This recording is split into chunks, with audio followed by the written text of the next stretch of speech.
और साल 1960 में हुए सिंधु जल समझौते को रोकने से भारत ने पाकिस्तान को साफ संकेत दिए हैं। दुश्मनों को ईंट का जवाब पत्थर से देने के लिए भारत पूरी तरह से तैयार है। ये रिपोर्ट देखिए।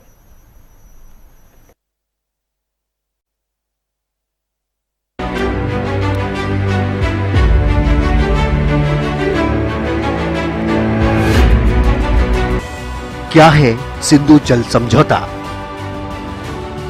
रोक से पाकिस्तान को लगेगा झटका, दुश्मन पर वाटर स्ट्राइक प्रहार, पानी के लिए पाक करेगा हाहाकार। पहलगाम हमले के जवाबी एक्शन में भारत ने पाकिस्तान पर वाटर स्ट्राइक की है। सिंधु जल समझौते पर रोक का सीधा मतलब है पाकिस्तानियों का पानी की किल्लत से सामना। खेती के लिए किसान परेशान होंगे तो बिजली उत्पादन में गिरावट के कारण कई इलाकों में लोगों को लालटेन का सहारा लेना पड़ सकता है, क्योंकि बिजली के आसमान छूते दाम आर्थिक तंगी से जूझ रहे पाकिस्तान के गरीब तबके की हैसियत से बाहर होंगे। ये पहला मौका होगा जब भारत ने सिंधु जल समझौते पर रोक लगाई है। सिंधु जल समझौता क्या है? 1960 में भारत और पाकिस्तान के बीच ये समझौता हुआ था। भारत के पूर्व पीएम पंडित जवाहरलाल नेहरू ने इस पर हस्ताक्षर किए थे।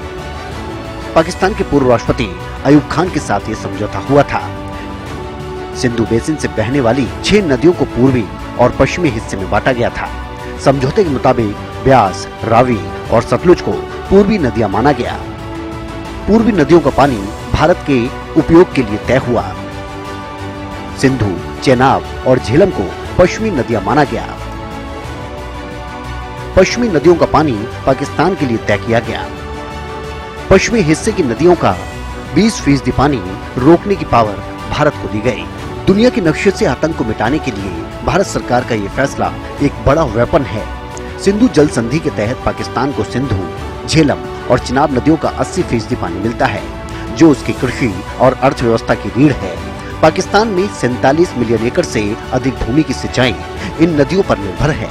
पानी की सप्लाई रोकने से पाकिस्तान के पंजाब और सिंध प्रांतों में कृषि उत्पादन, विशेष रूप से गेहूं और चावल पर गंभीर असर पड़ेगा, जिससे खाद्य संकट और आर्थिक अस्थिरता बढ़ सकती है। भारत का ये कदम पानी की सर्जिकल स्ट्राइक के रूप में देखा जा रहा है। अब आपको बताते हैं कि इस पानी की सर्जिकल स्ट्राइक से पाकिस्तान पर और कितना गहरा असर पड़ेगा। पाकिस्तान की 80% खेती योग्य जमीन नदियों के पानी पर निर्भर है। पानी का 93% हिस्सा सिंचाई में उपयोग होता है। पाक की खेती पर निर्भर 68% आबादी इससे प्रभावित होगी। पाक की कराची, लाहौर और मुल्तान में जल संकट की आशंका गहराने लगेगी। तरबेला और मंगला जैसे पावर प्रोजेक्ट भी ठप हो सकते हैं। इसके अलावा पाकिस्तान के कई शहरी इलाकों में अंधेरा छा जाएगा। 25 करोड़ की आबादी पर खाद्य सुरक्षा का खतरा मंडरा रहा है। वाटर सप्लाई रुकने से अशांति फैलने की संभावना भी जताई जा रही है। सीधे तौर पर देखें तो पाकिस्तान वैसे ही आर्थिक चुनौतियों से जूझ रहा है। पानी की किल्लत से खेतों में उगी हुई फसल तो खराब हो ही सकती है, साथ ही किसान भी फसल उगाने से घबराएंगे, जिससे कई जगह अकाल और भुखमरी जैसे हालात पैदा हो सकते हैं। राशन के दाम बढ़ने से गरीब लोगों के जीवन यापन करना चुनौतीपूर्ण हो सकता है। अब पाकिस्तान भी भारत के इस फैसले से बिलबिला उठा है। भारत के इस फैसले से पाकिस्तान में तबाही मचना तय माना जा रहा है। पाकिस्तान को सिंधु जल संधि से भारत से बड़े पैमाने पर पानी मिलता है। पाकिस्तान ने बार बार धमकी दी है कि सिंधु जल समझौते को तोड़ना युद्ध का ऐलान होगा। आज का भारत ईंट का जवाब पत्थर से देने वाला है और वो रुकने वाला नहीं। कुछ विदेशी एक्सपर्ट्स के मुताबिक भारत के सिंधु जल समझौते पर रोक के बाद पाकिस्तान ऐतिहासिक शिमला समझौता 1972 से हटने की तैयारी कर रहा है। भारत और पाकिस्तान ने 2 जुलाई 1972 को शिमला समझौते पर हस्ताक्षर किए थे। ये समझौता 1971 के भारत और पाकिस्तान युद्ध में पाकिस्तानी सेना की करारी हार के बाद हुआ था। इस समझौते ने दोनों देशों के बीच शांतिपूर्ण तरीके से विवादों के निपटारे की नींव रखी थी। समझौते के मुताबिक दोनों देश अपने विवादों को शांतिपूर्ण तरीके से एलओसी को पार किए बिना निस्तारण करेंगे।